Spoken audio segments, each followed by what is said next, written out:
and the Wolf. As soon as Wolf began to feel that he would like a decent meal, he went and knocked on Grandma's door. When Grandma opened it, she saw the sharp white teeth, the horrid grin, and Wolfie said, "May I come in?" Poor Grandmama was terrified. "He's going to eat me up," she cried. And she was absolutely right. He ate her up in one big bite. But Grandmama was small and tough, and Wolfie said, "That's not enough. I haven't yet begun to feel that I've had a decent meal." He ran around the kitchen yelping, "I've got to have a second helping."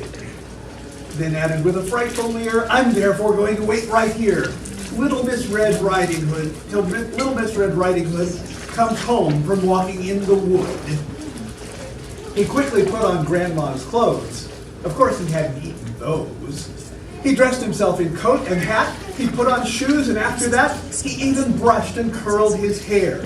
Then he sat himself in Grandma's chair. In came the little girl in red. She stopped, she stared, and then she said, "What great big ears you have, Grandma." "All the better to hear you with," the wolf replied. "And what big eyes you have, Grandma," said Little Red Riding Hood. "All the better to see you with," the wolf replied. He sat there watching her and smiled. He thought, "I'm going to eat this child. Compared with her old grandmama, she's going to taste like caviar." Then Little Red Riding Hood said, "But Grandma, what a lovely great big furry coat you have." "What's wrong?" said Wolf. "Have you forgot to tell me what big teeth I've got?" "Ah, well, no matter what you say, I'm going to eat you anyway." The small girl smiles. One eyelid flickers. She whips a pistol from her knickers. She aims it at the creature's head, and bang, bang, bang, she shoots it dead. A few weeks later, in the wood, I came across Miss Riding Hood. But what a change! No cloak of red, no silly hood upon her head. She said, "Hello, and do please note my lovely, furry, wolfskin coat." Well, that was the way Roald Dahl thought, and that was the way he told a fairy tale. But how many of you think that Roald Dahl was a World War II flying ace? How many of you think he was an international spy? How many of you think he was a TV show host? How many of you think he was the kind of person who would name his own daughter 20? Well, actually, he was all of those. But how many of you think he wrote stories that libraries thought were terrible? Yeah. How many of you thought he wrote poems that were too scary for children? How many of you thought he wrote a famous spy movie for grown-ups? How many of you thought he wrote funny versions of the news for TV? Well, he did all of those things too. See, Roald Dahl, his real life was crazier than you could make up.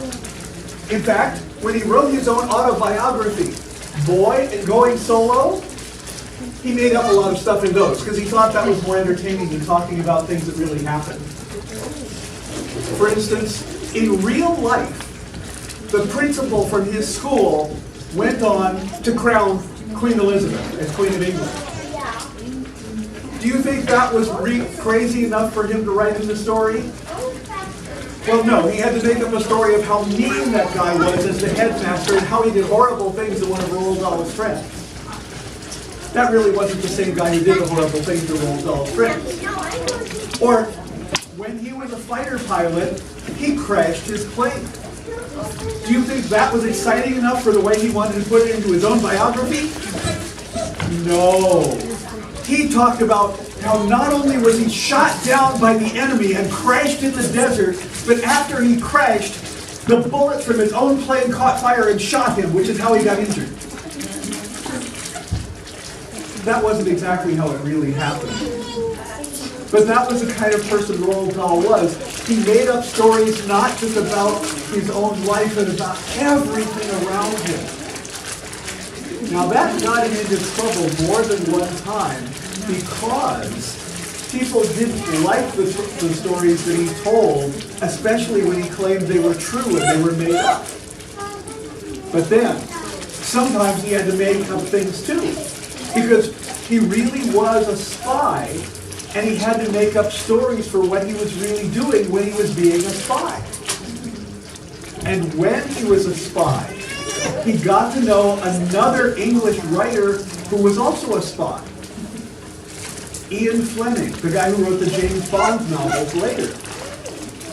And so, when one of Ian Fleming's books was being turned into a movie, Roald Dahl wrote the screenplay for one of the James Bond movies and for one of Ian Fleming's children's books called Chitty Chitty Bang Bang. Roald Dahl wrote the screenplay. But even better, Roald Dahl wrote for grown-ups too. And some of the stuff he wrote for grown-ups you may have seen on TV and you don't know it was by Roald Dahl. Because lots of his stories were adapted for television or radio or movies, but not the ones you think.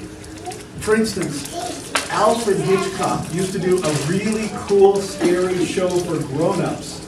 Stories with murders and horrible things happening in them. And there was a story in there about someone who committed a murder with a leg of lamb. It was frozen.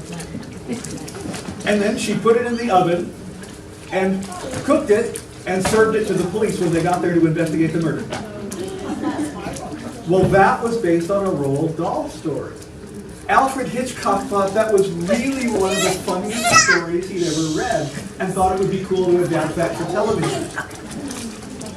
But Roald Dahl didn't always have happy things in his life. He had some sad things too, and he did some strange things with those.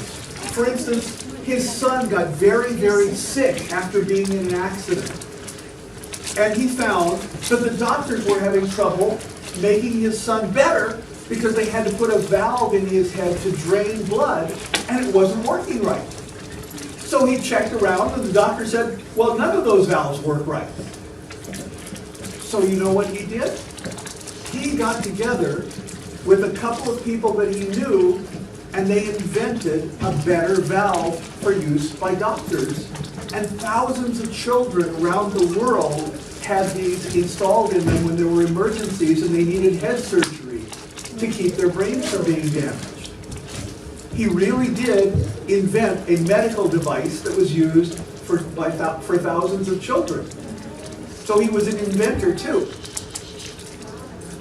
His wife was a famous actress, Patricia Neal. She was a really cool major actress. She'd already been in a bunch of movies before they got married. Well, she got really sick at one point. And the doctor said, well, she's not going to get much better, so we'll just send somebody an hour a day to give her some therapy. Roald Dahl said, that's nonsense. And he spent 6 hours a day working with his wife on physical therapy and speech therapy to help her get better, and she made it all the way back to being an actress again. And how long did it take? It took a couple of years before she was better, because she was really sick. But there was something funny that happened as a result of that. You see, one of the jobs that his wife got hired for after she got better was to be in commercials on TV. And she got to be the person for a company called Maxwell House Coffee. And she would be in the coffee commercials, and she would be pouring coffee for her husband in the kitchen. Well, they really used Roald Dahl to play her husband in the commercials. So Roald Dahl was in a bunch of coffee commercials with his wife after she recovered from being so sick. But then that was just at the start of him writing books for children. You see, he had been writing books and stories and poems for adults for 20 years before he wrote anything for kids. And he wrote James and the Giant Peach. He sent it out to publishers. And they said, that's a terrible idea. Boy, those people are mean to that kid. So he sent it to different publishers. And they said, what a horrible thing to do. That's the most disgusting story we've ever seen for children. So he sent it out to more publishers. And finally one of them said, well, okay, because your adult books make money, maybe we can do something with this. And so they published James and the Giant Peach.